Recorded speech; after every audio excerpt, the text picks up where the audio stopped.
ആശ്വാസം നേടാം. ഹൃത്തിനുള്ളിൽ ജീവൻ നൽകും വചനം, തിരുവചനം. പിതാവായ ദൈവത്തിൻ്റെ സ്നേഹവും പുത്രനായ യേശുക്രിസ്തുവിൻ്റെ കൃപയും ആശ്വാസദായകനായ പരിശുദ്ധാത്മാവിൻ്റെ സംസർഗവും ശാലോം ശുശ്രൂഷകളിൽ പങ്കുചേരുന്ന നിങ്ങളുടെ കൂടെ എപ്പോഴും ഉണ്ടായിരിക്കട്ടെ. ദൈവവചനം ശ്രവിച്ച് വചനം തിരുവചന ശുശ്രൂഷയിൽ നമുക്ക് പങ്കുചേരാം. ഉൽപ്പത്തി പുസ്തകം 8-ാം അധ്യായം 1-ാം തിരുവചനം. നോഹയെയും പെട്ടകത്തിലുണ്ടായിരുന്ന എല്ലാ ജീവജാലങ്ങളെയും കന്നുകാലികളെയും ദൈവം ഓർത്തു. പ്രിയമുള്ളവരെ, ഈ വചനം നമ്മൾ ധ്യാനിക്കുമ്പോൾ നമ്മെ ഓർമ്മിക്കുന്ന ഒരു ദൈവം നമുക്കുണ്ടെന്നും നമ്മുടെ ജീവിതങ്ങളും ഓർമ്മയിൽ നിലനിർത്തി അനുഗ്രഹമായ ഒരു ജീവിതമാക്കി മാറ്റണമെന്നും ദൈവം ആഗ്രഹിക്കുകയാണ്. ബന്ധങ്ങളെ ദൃഢപ്പെടുത്തുന്നതും ബന്ധങ്ങളുടെ വിശുദ്ധി കാത്തുസൂക്ഷിക്കുവാൻ നമ്മെ സഹായിക്കുന്നതും ഓർമ്മകൾ തന്നെയാണ്. ഇസ്രായേൽ ജനത്തിൻ്റെ ജീവിതത്തിലുടനീളം ദൈവവും ആ ജനവും തമ്മിലുള്ള ആ ബന്ധത്തിൻ്റെ ആഴം വർദ്ധിപ്പിച്ചത് അവർ തമ്മിലുള്ള ഓർമ്മകളാണ്. ദൈവം തങ്ങളുടെ ജീവിതത്തിൽ പ്രവർത്തിച്ച അത്ഭുതകരമായ ഇടപെടലുകളും ദൈവം കൊടുത്ത നല്ല ഓർമ്മകളും ഇസ്രായേൽ ജനം മറക്കാതെ അവരുടെ മനസ്സിൽ എപ്പോഴും കൊണ്ടു നടന്നിരുന്നു. അതുകൊണ്ട് തന്നെ ആ ദൈവത്തോടുള്ള സ്നേഹവും ആ ദൈവവുമായുള്ള ബന്ധത്തിലുള്ള ആഴവും ഇസ്രായേൽ ജനത്തിൻ്റെ ജീവിതത്തിൽ നമുക്ക് കാണാനായിട്ട് സാധിക്കും. ജോഷുവയുടെ നേതൃത്വത്തിൽ ഇസ്രായേൽ ജനം ജോർദാൻ നദി കടക്കുമ്പോഴും ദൈവത്തിൻ്റെ അത്ഭുതകരമായ ഒരടയാളം അവരവിടെ കാണുകയാണ്. ജോർദാൻ നദി കടക്കുന്ന സമയത്ത് പുരോഹിതന്മാരും മറ്റുള്ളവരും വാഗ്ദാന പേടകവുമായി മുന്നിട്ടിറങ്ങി ആ നദിയിൽ നിൽക്കുമ്പോൾ ആ ജോർദാൻ നദി രണ്ടായിട്ട് മാറുകയാണ്. ഇസ്രായേൽ ജനം ചെങ്കടലിൻ്റെ മുമ്പിലൂടെ ദൈവം പ്രവർത്തിച്ച അത്ഭുതങ്ങൾ കണ്ടു. ഇതാ ജോർദാൻ നദിയുടെ മുമ്പിൽ വന്ന് നിൽക്കുമ്പോഴും അതേ ദൈവം അത്ഭുതം പ്രവർത്തിക്കുമെന്ന് അവർക്കറിയാം. ദൈവം അത്ഭുതം പ്രവർത്തിച്ചു. ആ അത്ഭുതം അവരുടെ ഓർമ്മകളിൽ ഒരു സ്മാരകമായി, ഒരു സ്മരണയായി കൊണ്ടു നടക്കുവാനായിട്ട് അവിടെ അവർ ചെയ്യുകയാണ്. 12 കല്ലുകളെടുത്ത് അവർ സ്മാരകം സ്ഥാപിക്കുകയാണ്. ജോഷയുടെ പുസ്തകം 4-ാം അധ്യായത്തിൽ 7-ാം തിരുവചനത്തിൽ നമുക്ക് കാണാനായിട്ട് സാധിക്കും. ഭാവിയിൽ നിങ്ങളുടെ മക്കൾ ചോദിക്കുമ്പോൾ അവരോട് പറയണം, കർത്താവിൻ്റെ വാഗ്ദാന പേടകം നദി കടന്നപ്പോൾ ജോർദാനിലെ ജലം വിഭജിക്കപ്പെട്ടു. ഈ കല്ലുകൾ ഇസ്രായേൽ ജനത്തെ ഈ കാര്യം അനുസ്മരിപ്പിക്കും. പ്രിയമുള്ളവരെ, ജീവിതത്തിൽ, അനുദിന ജീവിതത്തിൽ, നമ്മുടെ ജീവിതത്തിൽ കണ്ടുമുട്ടുന്ന ഓരോ അനുഭവങ്ങളും സ്നേഹത്തിൻ്റെയും കാരുണ്യത്തിൻ്റെയും സൗഖ്യത്തിൻ്റെയും അത്ഭുതങ്ങൾ നമ്മുടെ മനസ്സുകളിൽ എപ്പോഴും കൊണ്ടു നടന്നാൽ നമ്മുടെ ബന്ധങ്ങളിൽ ഒരു ജ്വലനമുണ്ടാകും. ബന്ധങ്ങൾ വെറുപ്പിൻ്റെ, വിദ്വേഷത്തിൻ്റെ, വൈരാഗ്യത്തിൻ്റെ, സ്വാർത്ഥതയുടെ തലങ്ങളിൽ അടിമപ്പെടാതിരിക്കുവാൻ ഈ നല്ല ഓർമ്മകൾ നമ്മെ സഹായിക്കും. പലപ്പോഴും ഇന്ന് പല തലത്തിൽ കുടുംബ ബന്ധങ്ങളിൽ ഇന്ന് വിള്ളലുകൾ വരുവാനായിട്ട് കാരണമെന്താണ്? ഓർക്കേണ്ടത് ഓർക്കുന്നില്ല പലരും. ഈ അടുത്ത സമയത്ത് ഒരു ഭവന സന്ദർശനവുമായിട്ട് പോയപ്പോൾ അവിടെ BEd പഠിക്കുന്ന മകള് വേറൊരു ചെക്കനുമായിട്ട് പ്രേമത്തിലാണ്. മാതാപിതാക്കൾക്ക് അതൊരു വല്ലാത്ത വിഷമമായി. കാരണം അവരുടെ കുടുംബജീവിതവുമായി ബന്ധപ്പെട്ട് പോകാൻ സാധിക്കാത്ത ഒരു പ്രത്യേക നിലവാരത്തിലാണ് ഈ പെണ്ണ് സ്നേഹിക്കുന്ന ചെറുക്കൻ്റെ ജീവിതാവസ്ഥ. അതിനേക്കാളുപരി തെറ്റായ ദുശീലങ്ങളുണ്ട് അവൻ്റെ ജീവിതത്തിൽ, അവൻ്റെ കുടുംബത്തിലൊക്കെ വല്ലാത്ത പ്രശ്നങ്ങളൊക്കെയുണ്ട്. എന്നാൽ ഈ പെണ്ണിൻ്റെ ഈ കുടുംബമെന്ന് പറയുന്നത് പ്രാർത്ഥിച്ച് ദൈവഭക്തിയിൽ, ദൈവസ്നേഹത്തിൽ ജീവിക്കുന്ന ഒരു കുടുംബമാണ്. മാതാപിതാക്കൾ നല്ല മാതൃകാപരമായ ഒരു ജീവിതം നയിക്കുന്ന ഒരു ജീവിതം. എന്നിട്ടും ഈ പെൺകുട്ടി ഈ ചെക്കനുമായിട്ട് സ്നേഹബന്ധത്തിൽ ആഴപ്പെട്ടു. വീട്ടുകാരെതിർത്ത് നിൽക്കുമ്പോഴും ഈ പെൺകുട്ടി ഒരു ദിവസം ഈ മാതാപിതാക്കളോട് പറയുകയാണ്, നിങ്ങൾ നിങ്ങളുടെ കാര്യം നോക്കിക്കോ, എനിക്ക് എൻ്റെ സ്വാതന്ത്ര്യമുണ്ട്, എനിക്കിഷ്ടപ്പെട്ട ഒരു ചെക്കനെ എനിക്ക് തിരഞ്ഞെടുക്കുവാനായിട്ട് എനിക്ക് അവകാശമില്ലേ? നിങ്ങൾ വളർത്തി പഠിപ്പിച്ചു, ഇത്രയൊക്കെ ആക്കി, നിങ്ങളുടെ കാര്യം ഇനി കഴിഞ്ഞു, ഇനി നിങ്ങൾ എൻ്റെ കാര്യത്തിൽ ഇടപെടേണ്ട എന്ന് ഈ പെൺകുട്ടി പറഞ്ഞപ്പോൾ ആ മാതാപിതാക്കളുടെ ഹൃദയം കലങ്ങിപ്പോയി. അവരുടെ ജീവിതത്തിൽ വല്ലാത്തൊരു വേദനയും നൊമ്പരവും ഉണ്ടായി. ആ വേദന പങ്കുവയ്ക്കുമ്പോഴാണ് പ്രിയമുള്ളവരെ ഓർമ്മകളെക്കുറിച്ചുള്ള ചിന്ത എൻ്റെ മനസ്സിലേക്ക് ഓടിയെത്തിയത്. ഈ പെൺകുട്ടി പലതും മറന്നതല്ലേ അവളുടെ ജീവിതത്തിൽ ഈ ഒരു തിന്മയിലേക്ക് എത്തിച്ചേരുവാനായിട്ടിടയായത്.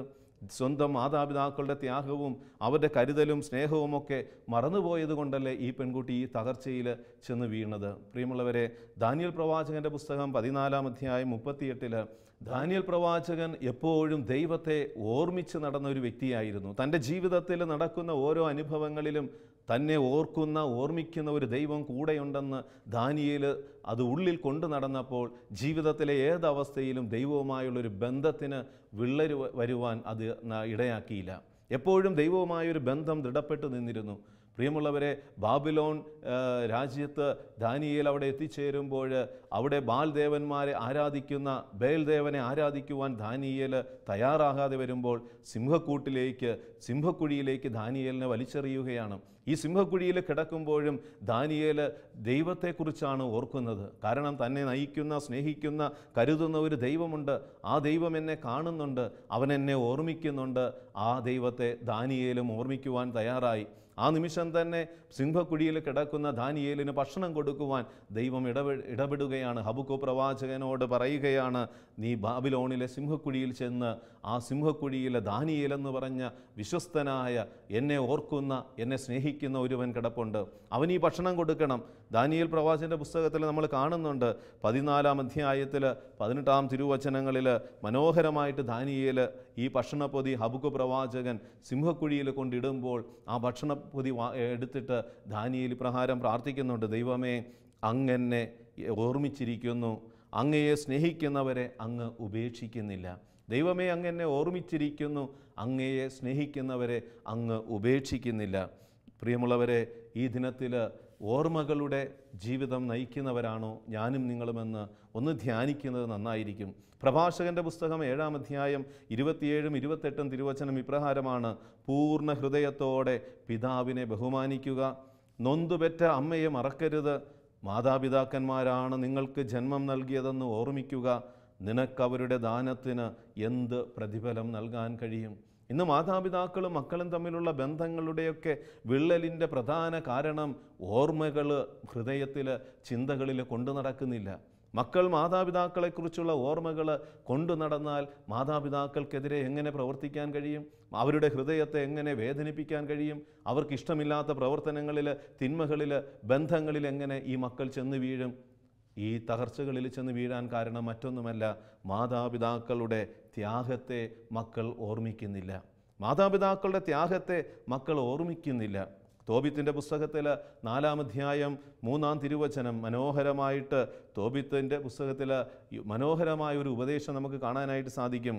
അവൻ മകനെ വിളിച്ചു പറഞ്ഞു, മകനെ, ഞാൻ മരിക്കുമ്പോൾ എന്നെ സംസ്കരിക്കുക, നിൻ്റെ അമ്മയുടെ കാര്യം ഒരിക്കലും മറക്കരുത്, ജീവിതകാലം മുഴുവൻ അവളെ ആദരിക്കണം, അമ്മയുടെ ഹിതം നീ നോക്കണം, അമ്മയുടെ ഇഷ്ടം നോക്കണം, ഒരിക്കലും അവളെ വേദനിപ്പിക്കരുത്. മകനെ, നിന്നെ ഉദരത്തിൽ വഹിക്കുന്ന കാലത്ത് അവൾ നിനക്ക് വേണ്ടി വളരെ അപകടങ്ങൾ നേരിട്ടിട്ടുണ്ടെന്ന് നീ ഓർമ്മിക്കണം. ഒരിക്കലും മരിക്കുമ്പോൾ അവളെ എനിക്ക് സമീപം അതേ ശവകുടീരത്തിൽ സംസ്കരിക്കണം.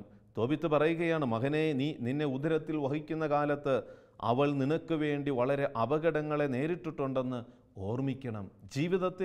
നമ്മുടെ ജീവിതത്തിൽ നാം ആയിരിക്കുന്ന ഈ ഒരു അവസ്ഥയുടെ പിന്നിൽ എത്തിച്ചേരുവാൻ ആരുടെയൊക്കെയോ ത്യാഗത്തിൻ്റെ, സ്നേഹത്തിൻ്റെ, കരുതലിൻ്റെയൊക്കെ അനുഭവങ്ങളുണ്ടെന്ന് നിൻ്റെ ഉള്ളിൽ ഓർമ്മയോടെ കൊണ്ടു നടക്കാനായിട്ട് സാധിക്കുന്നില്ലെങ്കിൽ നിൻ്റെ ജീവിതത്തിൽ തിന്മ കയറിപ്പറ്റും. പൈശാചിക ശക്തികൾ നിൻ്റെ ജീവിതത്തെ തകർച്ചയിലേക്ക്, നാശത്തിലേക്ക് കൊണ്ടെത്തിക്കും.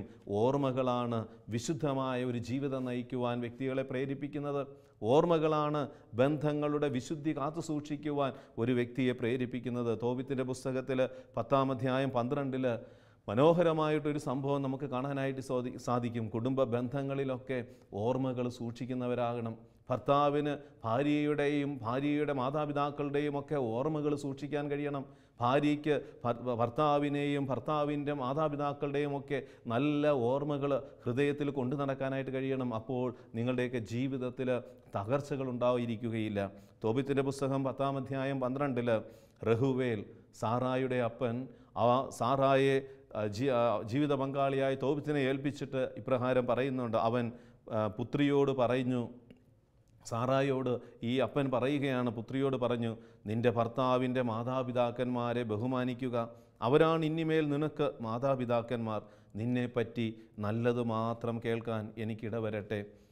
അവൻ അവളെ ചുംബിച്ചു. സഹോദര, സ്വർഗത്തിലേക്ക് കർത്താവ് നിന്നെ സുരക്ഷിതനായി തിരിച്ചെത്തുകയും നിനക്ക് എൻ്റെ മകൾ സാറായിൽ ജനിക്കുന്ന കുട്ടികളെ കണ്ട് കർത്താവിൻ്റെ സന്നിധിയിൽ ആനന്ദിക്കുവാൻ എനിക്ക് ഇടവരുകയും ചെയ്യട്ടെ എന്ന് പറഞ്ഞിട്ട് സാറായുടെ അമ്മയും ആശംസിക്കുകയാണ്. ഇതാ ഞാൻ എൻ്റെ പുത്രിയെ നിന്നെ ഭരമേൽപ്പിക്കുന്നു, അവളെ ദുഃഖിപ്പിക്കരുത്. പ്രിയമുള്ളവരെ, ഈ ഒരു പശ്ചാത്തലത്തിൽ കുടുംബ ബന്ധങ്ങളിൽ ഓർമ്മകൾ സൂക്ഷിക്കാനായിട്ട് സഹായിക്കുന്ന പരിശുദ്ധാത്മാവിൻ്റെ ഒരു ചിന്ത നിങ്ങളുമായിട്ട് ഞാൻ പങ്കുവയ്ക്കുവാനായിട്ട് ആഗ്രഹിക്കുകയാണ്. ഒരു ചെറുപ്പക്കാരനാകാം, ഒരു ചെറുപ്പക്കാരിയാകാം, നീ തിരിഞ്ഞു നോക്കേണ്ട ഒരു ചിന്തയുണ്ട് നിൻ്റെ ജീവിതത്തിൽ. നീ പഠിച്ച് നീ ഒരു ജോലിയൊക്കെ സമ്പാദിച്ച് ഒരു കുടുംബജീവിതത്തിലേക്ക് പ്രവേശിക്കുവാൻ നീ കാത്തിരുന്ന കാലഘട്ടത്തിലേക്ക് നീ ഒന്ന് തിരിഞ്ഞു നോക്കണം. നീ പല പെൺകുട്ടികളെ കണ്ടിട്ടുണ്ടാകാം, പല ആൺകുട്ടികളെ നീ വിവാഹത്തിനായിട്ട് കണ്ടിട്ടുണ്ടാകാം. പലരും നിന്നിൽ നിന്ന് മാറിപ്പോയിട്ടുണ്ടാകാം, പലരുടെയും മാതാപിതാക്കൾ നിന്നെ സ്വീകരിച്ചിട്ടില്ലായിരിക്കാം. എന്നാൽ നാളുകൾ കഴിഞ്ഞപ്പോൾ നിനക്ക് ചേർന്ന ഒരു ജീവിത പങ്കാളിയെ നിനക്ക് ലഭിച്ചപ്പോൾ അതിൻ്റെ പിന്നിൽ ചിലരുടെ ത്യാഗത്തിൻ്റെ ഓർമ്മകൾ നീ കാണണം. കാരണം നിന്നെ ഭർത്താവായി സ്വീകരിച്ച ആ പെൺകുട്ടിയുടെ നല്ല ഓർമ്മകൾ നിനക്കുണ്ടാകണം. നീ എത്രയോ പെൺകുട്ടികളെ കണ്ട് കടന്നു പോയിട്ട് അവസാനം ഈ പെൺകുട്ടി നിന്നോടൊപ്പം ജീവിക്കുവാൻ സമ്മതം പറയുമ്പോൾ നിന്നെ അവൾ വിശ്വസിച്ചതിൻ്റെ ഓർമ്മ, നിന്നെ വളരെ ഗൗരവമായിട്ട് അവൾ എടുത്തതിൻ്റെ ഓർമ്മ, നിൻ്റെ കരങ്ങളിൽ എൻ്റെ ജീവിതം സുരക്ഷിതമായിരിക്കുമെന്ന് തീരുമാനിച്ചിട്ട് അവളുടെ ജീവിതത്തെ നിൻ്റെ കരങ്ങളിൽ തന്ന ഓർമ്മ നിൻ്റെ ഹൃദയത്തിൽ സൂക്ഷിക്കുകയാണെങ്കിൽ നിനക്കെങ്ങനെ നിൻ്റെ ജീവിത പങ്കാളിയെ തള്ളിക്കളയാൻ കഴിയും? നിനക്കെങ്ങനെ നിൻ്റെ ജീവിത പങ്കാളിയോട് അവിശ്വസ്തത പുലർത്താൻ കഴിയും? ഓർക്കണം, വീണ്ടും ഈ പെൺകുട്ടിയുടെ മാതാപിതാക്കളെക്കുറിച്ചുള്ള ഓർമ്മകൾ നിൻ്റെ ഉള്ളിലുണ്ടായിരിക്കണം. എത്രയോ മാതാപിതാക്കളുടെ ഭവനങ്ങളിൽ നീ കയറി ചെന്നിട്ട് നിനക്കൊരു ജീവിത പങ്കാളിയെ കിട്ടാതെ പോയിട്ടുണ്ട്. എന്നാൽ നീ ഇന്ന് സ്വീകരിച്ചിരിക്കുന്ന ജീവിത പങ്കാളിയുടെ മാതാപിതാക്കൾ അന്ന് നിന്നെ കണ്ടപ്പോൾ ഇവൻ കുഴപ്പമില്ല, എൻ്റെ മകളെ ഇവൻ നോക്കിക്കോളും, അവർ നിന്നെ വിശ്വസിച്ചു. നിന്നോടുള്ള വിശ്വസ്തത കണ്ടുകൊണ്ട്, നിന്നോടുള്ള സ്നേഹം കണ്ടുകൊണ്ടാണ് അവരുടെ മകളെ നിന്നെ ഭരമേൽപ്പിച്ചത്. ഇതുപോലെ തന്നെയാണ് ഒരു പെൺകുട്ടിയും അവൾ ചിന്തിക്കണം. നീ എത്രയോ പേരുടെ ചെക്കന്മാരെ കണ്ടിട്ടുണ്ട്. നിനക്ക് ഒരു യുവാവിനെ ജീവിത പങ്കാളിയായിട്ട് ദൈവം നൽകിയിട്ടുണ്ടെങ്കിൽ അതിൻ്റെ പിന്നിൽ നിനക്ക് ഓർമ്മകൾ സൂക്ഷിക്കാൻ കഴിയണം. അവന് വേണമെങ്കിൽ വേറെ പെൺകുട്ടിയെ സ്വീകരിക്കാം, എന്നിട്ടും അവൻ നിന്നെ വിശ്വസ്തയോടെ സ്വീകരിക്കുവാൻ, എൻ്റെ ജീവിത പങ്കാളിയായിട്ട് ഞാൻ ഇവളെ സ്വീകരിക്കാമെന്ന് അവൻ തീരുമാനമെടുക്കുമ്പോൾ അവൻ എടുത്ത ത്യാഗം, അവനെടുത്ത നിന്നോട് കാട്ടിയ സ്നേഹം, ഇതൊക്കെ ഓർമ്മിക്കുവാനായിട്ട് കഴിയണം. അവൻ്റെ മാതാപിതാക്കൾ സമ്മതിച്ചില്ലായിരുന്നുവെങ്കിൽ നിനക്ക് ഈ വിവാഹബന്ധത്തിൽ പ്രവേശിക്കാൻ പറ്റുമോ? നിങ്ങൾ ഓരോരുത്തരും നിങ്ങളുടെ ജീവിത അവസ്ഥയിലിരുന്ന് നിങ്ങളൊന്ന് ചിന്തിക്കണം. ഇപ്പോൾ ഈ തിരുവചന ശുശ്രൂഷയിൽ പങ്കെടുത്തുകൊണ്ടിരിക്കുന്ന പ്രിയപ്പെട്ട സഹോദര സഹോദരി, നീ ഒരു കുടുംബജീവിതം നയിക്കുന്ന വ്യക്തിയാണെങ്കിൽ നീ തിരിഞ്ഞു നോക്കണം. നിൻ്റെ കുടുംബജീവിതത്തിൽ ഇന്ന് സ്നേഹവും ഐക്യവും വിശുദ്ധിയുമുണ്ടോ? അത് നഷ്ടപ്പെട്ട അവസ്ഥയാണെങ്കിൽ നീ ഓർമ്മകൾ വിസ്മരിച്ചതുകൊണ്ടല്ലേ? നല്ല ഓർമ്മകൾ നിൻ്റെ മനസ്സിൽ കൊണ്ടു നടക്കാതെ സ്വാർത്ഥതയ്ക്ക് അടിമപ്പെട്ടതുകൊണ്ടല്ലേ? ഒരു വിവാഹ ജീവിതത്തിൽ പ്രവേശിച്ചപ്പോൾ അവർ നിന്നോട് കാട്ടിയ സ്നേഹവും കരുതലും നിന്നോടുള്ള വിശ്വസ്തതയും നീ മറന്നുപോയത് കൊണ്ടല്ലേ നിനക്ക് നിൻ്റെ ജീവിത പങ്കാളിയുടെ മാതാപിതാക്കളോട് വെറുപ്പ്, അവരെ സ്നേഹിക്കാൻ കഴിയാത്ത അവസ്ഥ, അവരെ കുറ്റപ്പെടുത്തിക്കൊണ്ടിരിക്കുന്ന അവസ്ഥ, വാർദ്ധക്യത്തിൽ അവരെ സ്നേഹിക്കാൻ പറ്റാതെ നീ അവരെ വിഷമിപ്പിക്കുന്നുണ്ടെങ്കിൽ നീ തിരിച്ചറിയണം, അവർ നിന്നോട് കാട്ടിയ സ്നേഹത്തിൻ്റെ കരുതലിൻ്റെ നല്ല ഓർമ്മ നിൻ്റെ ഹൃദയത്തിൽ നിന്ന് നീ എടുത്തു മാറ്റിയിരിക്കുന്നു. തിരിച്ചു വരിക. ദൈവം നമ്മളെ ഓരോരുത്തരെയും വിളിക്കുകയാണ്. പ്രിയമുള്ളവരെ, ജീവിക്കുന്ന ഒരു ദൈവം നമുക്കുണ്ട്, നമ്മെ ഓർമ്മിക്കുന്ന ഒരു ദൈവം നമുക്കുണ്ട്. അനുദിന ജീവിതത്തിൽ എത്രമാത്രം അത്ഭുതങ്ങളും അടയാളങ്ങളും കൃപകളും നമുക്ക് നൽകി നമ്മളെ ഓർമ്മിച്ചുകൊണ്ടിരിക്കുന്ന ഒരു ദൈവമുണ്ട്. ആ ദൈവത്തിൽ വിശ്വസിക്കുന്ന ഞാനും നിങ്ങൾക്കും ഒരു ധാർമ്മികമായ ചുമതലകളുണ്ട്. ഓർമ്മകൾ ഹൃദയത്തിൽ കൊണ്ടു നടക്കുക, നല്ല ഓർമ്മകൾ കൊണ്ട് നടക്കുക. ദൈവം ക്ഷമിച്ച പാപമൊഴികെ ബാക്കിയുള്ള എല്ലാ കാര്യങ്ങളും ഓർമ്മിക്കുന്ന ഒരു ദൈവമാണ്. ക്ഷമിച്ച പാപമൊഴികെ അവനെല്ലാം ഓർമ്മിക്കുന്ന ഒരു ദൈവമാണ്. അവിടുന്ന് പറയുന്നില്ല, നിൻ്റെ പാപങ്ങൾ, ക്ഷമിച്ച പാപങ്ങൾ ആഴിയുടെ അഗാധങ്ങളിലേക്ക് ഞാൻ താഴ്ത്തിക്കളയും, പിന്നെ അത് ആരും ഓർക്കാനാവാത്ത വിധം അത് വിസ്മൃതിയിലേക്ക് മാറ്റപ്പെടും. പാപമൊഴികെ, നൊമ്പരപ്പെടുത്തുന്ന അനുഭവങ്ങളൊഴികെ ദൈവം സകലതും ഓർമ്മിക്കുന്നുണ്ടെന്ന് നീ തിരിച്ചറിയണം. ആ ഓർമ്മിക്കുന്ന ദൈവത്തിൻ്റെ മനോഭാവം നിൻ്റെ ജീവിതത്തിലും നിലനിർത്താൻ കഴിഞ്ഞാൽ നിൻ്റെ ജീവിതത്തിൽ അനുഗ്രഹമുണ്ടാകും. നീ ആയിരിക്കുന്ന ജോലിസ്ഥലം, ആ ജോലി സ്ഥലത്ത് നിനക്ക് വിശ്വസ്തത പാലിക്കണമെങ്കിൽ, ആ ജോലിയോട് നിനക്ക് കൂറ് പുലർത്തണമെങ്കിൽ നിനക്ക് നല്ല ഓർമ്മകളുണ്ടായിരിക്കണം. നീ എത്രയോ സ്ഥലങ്ങളിൽ ഒരു ജോലിക്ക് വേണ്ടി നടന്ന് ക്ഷീണിച്ചിട്ടുണ്ട്. പല ഇൻ്റർവ്യൂകളുടെ മുമ്പിൽ നീ നിന്നിട്ടില്ലേ? പല സ്ഥലങ്ങളിലും നീ റിജക്റ്റ് ചെയ്യപ്പെട്ടിട്ടില്ലേ? അവസാനം ഒരു സ്ഥാപനത്തിൽ നിനക്കൊരു ജോലി ലഭിക്കുമ്പോൾ അത് അവരുടെ ഔദാര്യവും സ്നേഹവുമാണ്. അവർ നിന്നോടുള്ള വിശ്വസ്തതയിൽ നീ കുഴപ്പമില്ല, നീ നന്നായിട്ട് പ്രവർത്തിക്കുമെന്ന് അവർ വിശ്വസിച്ചുകൊണ്ട് നിനക്കൊരു ജോലി തരുമ്പോൾ നീ അവരുടെ ആ വിശ്വസ്തതയെ ഓർമ്മയിൽ സൂക്ഷിക്കാൻ കഴിയണം. നാളുകൾ കഴിയുമ്പോൾ ആ സ്ഥാപനത്തോട് നിനക്ക് വിശ്വസ്തത പുലർത്തണമെങ്കിൽ, ആ സ്ഥാപനത്തെ സ്നേഹിക്കണമെങ്കിൽ, ആ സ്ഥാപനത്തിൽ നീതിപൂർവ്വം നിനക്ക് അധ്വാനിക്കണമെന്നുണ്ടെങ്കിൽ ആ സ്ഥാപനം നിന്നോട് കാട്ടിയ ഈ ഓർമ്മ നിൻ്റെ ഉള്ളിലുണ്ടായിരിക്കണം. പ്രിയമുള്ളവരെ, നമ്മുടെയൊക്കെ അനുദിന ജീവിതത്തിൽ ഇതൊക്കെ ഓരോ സംഭവങ്ങളും നമ്മുടെ ജീവിതത്തിൽ ഉണ്ടായിരിക്കണം. നമ്മുടെ മാതാപിതാക്കളെ സ്നേഹിക്കണമെങ്കിൽ മാതാപിതാക്കളുടെ ത്യാഗത്തിൻ്റെ ഓർമ്മ നിൻ്റെ ഉള്ളിലുണ്ടായിരിക്കണം. നിനക്ക് ജന്മം നൽകിയ മാതാപിതാക്കൾ അവർ ചെറുപ്രായത്തിൽ നീ കുഞ്ഞായിരുന്ന അവസരത്തിലൊക്കെ അവരെടുത്ത ത്യാഗം, അമ്മയുടെ ഉദരത്തിൽ നീ 7 മാസം 9 മാസം 10 മാസം ഇങ്ങനെയൊക്കെ മാസങ്ങൾ നീ അമ്മയുടെ ഉദരത്തിലായിരുന്നപ്പോൾ ആ അമ്മ വഹിച്ച ത്യാഗം. തോബിത്ത് പറയുന്നില്ലേ, മകനെ നിൻ്റെ അമ്മയെ നീ വിഷമിപ്പിക്കരുത്. നീ ഉദരത്തിലായിരുന്നപ്പോൾ അവൾ പല അപകടങ്ങളെയും നേരിട്ടിട്ടുണ്ട്. പ്രിയമുള്ളവരെ, ഇന്ന് മാതാപിതാക്കളെ സ്നേഹിക്കാൻ കഴിയുന്നുണ്ടോ? ജന്മം നൽകിയ മാതാപിതാക്കളെ സ്നേഹിക്കാൻ കഴിയുന്നുണ്ടോ? ഇല്ലെങ്കിൽ നീ തിരിച്ചറിയണം, ഓർമ്മകളിൽ നിന്ന് നീ അകന്നുപോയതാണ്. അമ്മയുടെ നല്ല ഓർമ്മകൾ നിൻ്റെ ഹൃദയത്തിലേക്ക് തിരിച്ചു കൊണ്ടുവരിക. ഒന്ന് ശാന്തമായിരിക്കുക. നീ എവിടെ ആയിരിക്കട്ടെ, ഇപ്പോൾ വചനം ശ്രവിക്കുന്ന നിമിഷത്തിൽ നിൻ്റെ വ്യക്തിബന്ധങ്ങളിൽ, നിൻ്റെ കുടുംബ ബന്ധങ്ങളിൽ വെറുപ്പിൻ്റെ, വിദ്വേഷത്തിൻ്റെ, വൈരാഗ്യത്തിൻ്റെ, സ്പർദ്ധയുടെ മേഖലകൾ കിടക്കുന്നുണ്ടെങ്കിൽ ആ മേഖലകളെ വിശുദ്ധീകരിക്കുവാൻ, യേശുവിൻ്റെ രക്തത്താൽ കഴുകപ്പെടുവാൻ നീ ആ നല്ല ഓർമ്മകളിലേക്ക് തിരികെ പോകണം.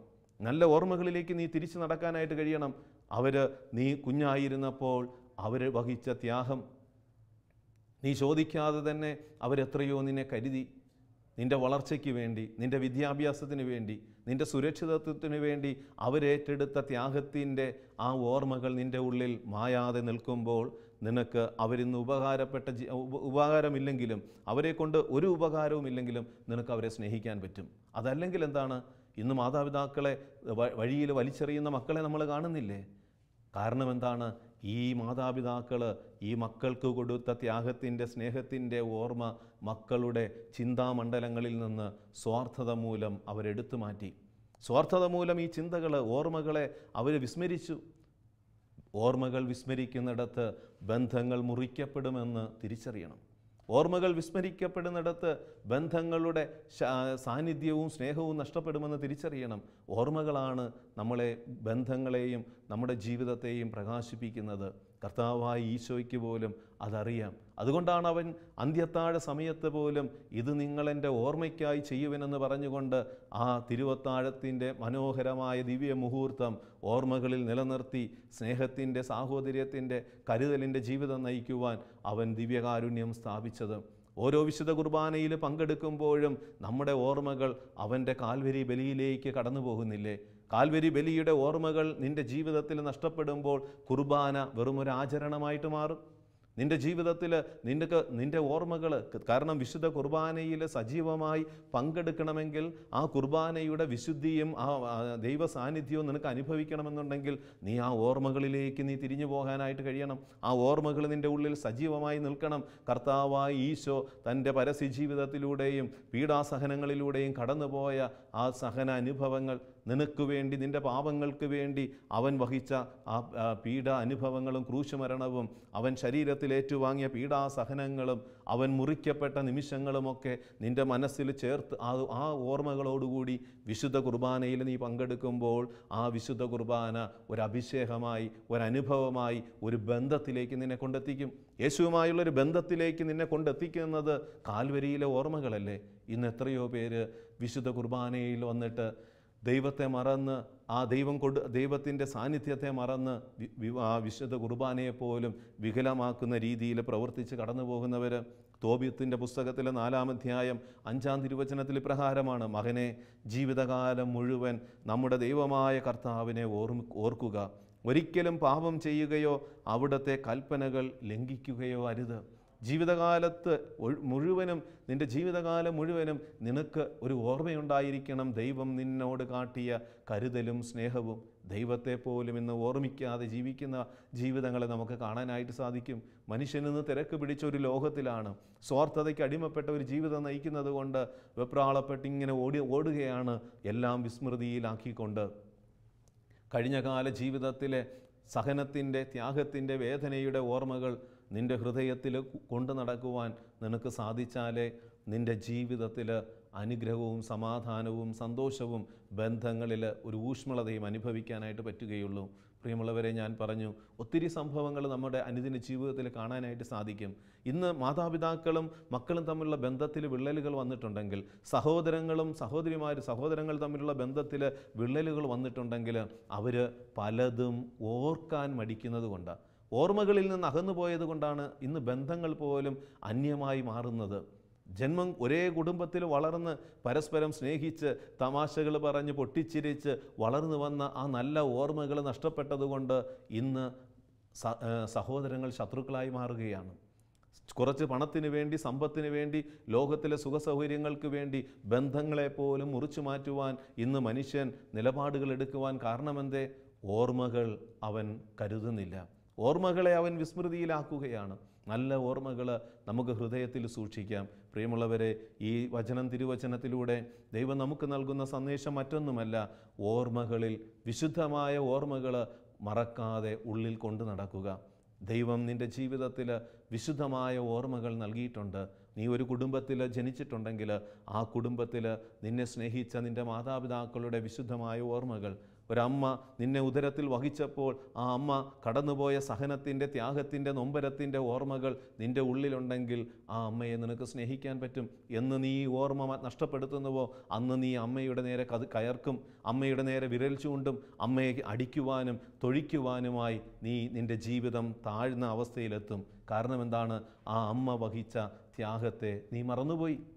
പ്രിയമുള്ള സഹോദര, സഹോദരി, ഇന്ന് നീ കുടുംബ ബന്ധങ്ങളിൽ, നീ ആയിരിക്കുന്ന ഇടങ്ങളിൽ നല്ല ഓർമ്മകൾ സൂക്ഷിക്കുന്ന വ്യക്തിത്വത്തിന് നീ കടന്നു വരിക. അവിടെ നിനക്ക് സ്നേഹിക്കാൻ കഴിയും, അവിടെ നിനക്ക് ക്ഷമിക്കാൻ കഴിയും. ഓർമ്മകൾ നഷ്ടപ്പെടുന്നിടത്ത് ക്ഷമ നഷ്ടപ്പെടും, ഓർമ്മകൾ നഷ്ടപ്പെടുന്നിടത്ത് സ്നേഹം നഷ്ടപ്പെടും. നല്ല ഓർമ്മകൾ ഹൃദയത്തിൽ കൊണ്ടു നടക്കുന്നവരാകാം. ദൈവം അതുമാത്രമാണ് നമ്മളിൽ നിന്ന് ആഗ്രഹിക്കുന്നത്. ഈ ഭൂമിയിലെ മനുഷ്യജീവിതം, ബന്ധങ്ങളിൽ നിലനിൽക്കുന്ന ഈ ജീവിതം, ആ ബന്ധങ്ങൾ മുറിക്കപ്പെടാതെ, ആ ബന്ധങ്ങൾ അവസാനം വരെ കാത്തു സൂക്ഷിക്കണമെങ്കിൽ ഓർമ്മിക്കുന്ന മനുഷ്യരായിട്ട് മാറണം, ഓർമ്മകൾ സൂക്ഷിക്കുന്ന വ്യക്തിത്വങ്ങളായിട്ട് മാറണം. ദൈവം നോഹയെ ഓർമ്മിച്ചു. നമ്മൾ കാണുന്നില്ലേ, 150 ദിവസം ഭൂമിയിൽ മഴ പെയ്ത് 150 ദിവസമാകുമ്പോൾ ദൈവം നോഹയെയും പേടകത്തെയും ആ പേടകത്തിലുണ്ടായിരുന്ന എല്ലാ മൃഗങ്ങളെയും ദൈവം ഓർമ്മിച്ചു എന്നാണ് പറയുന്നത്. ദൈവം നമ്മെ ഓർമ്മിച്ചുകൊണ്ടിരിക്കുകയാണ്. ഈ ഭൂമിയിലുള്ള ഓരോ വ്യക്തികളെയും ദൈവം ഓർമ്മിച്ചുകൊണ്ടിരിക്കുന്നു. ആ ദൈവത്തിൽ വിശ്വസിക്കുന്ന ഞാനും നിങ്ങളും ഓർമ്മകളെ വിശുദ്ധമായി കാത്തുസൂക്ഷിക്കാനായിട്ടുള്ള ഒരു വ്യക്തിത്വത്തിനുടമയായിട്ട് മാറണം. അതിന് ദൈവസന്നിധിയിൽ നമുക്കൊന്ന് പ്രാർത്ഥിക്കാം, കരങ്ങളൊന്ന് കൂപ്പിപ്പിടിക്കാം. കാരുണ്യവാനായ ദൈവമേ, ഈ ഭൂമിയിലെ മനുഷ്യജീവിതം അനുഗ്രഹമാകുന്നത് വിശുദ്ധമായ ഓർമ്മകൾ ഉള്ളിൽ കൊണ്ടു നടക്കുമ്പോഴാണല്ലോ. ഞങ്ങളുടെ ജീവിതത്തിൽ, ഞങ്ങളുടെ കഴിഞ്ഞകാല ജീവിതത്തിൽ ഞങ്ങളുടെ ജീവിതം അനുഗ്രഹമാകുവാൻ, ഞങ്ങളായിരിക്കുന്ന ഇടങ്ങളിൽ എത്തിച്ചേരുവാൻ അനേകരുടെ ത്യാഗത്തിൻ്റെ, അനേകരുടെ വിശ്വസ്തതയുടെ, അനേകരുടെ സഹനത്തിൻ്റെ, അനേകരുടെ കാരുണ്യത്തിൻ്റെ അനുഭവങ്ങളുണ്ടെന്ന് ഓർക്കുവാൻ ഞങ്ങളെ സഹായിക്കണമേ.